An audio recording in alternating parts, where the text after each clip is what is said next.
అత్యంత ఖరీదైన కార్, అంటే విలువైన కార్, ఖరీదైన కార్ కాదు, క్షమించండి, విలువైన కార్ రోల్స్ రాయిస్.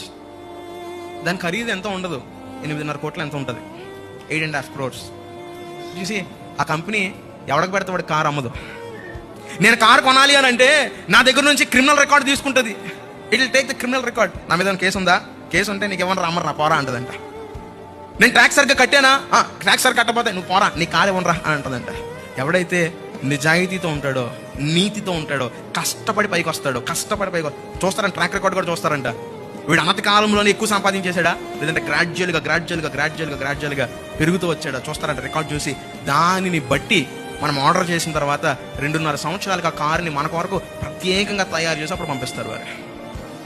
ఏంటన్నమాట, ఈ లోకంలో ఒక కారు విషయంలోనే ఎంత జాగ్రత్తగా కంపెనీ తీసుకుంటూ ఉంటే, నా విషయంలో దేవుడు తన వాగ్దానాలు నెరవేర్చాలన్నప్పుడు ఇంకెంత జాగ్రత్త నేను కనపరిచేవారు ఉంటారు. స్తోత్రాలు.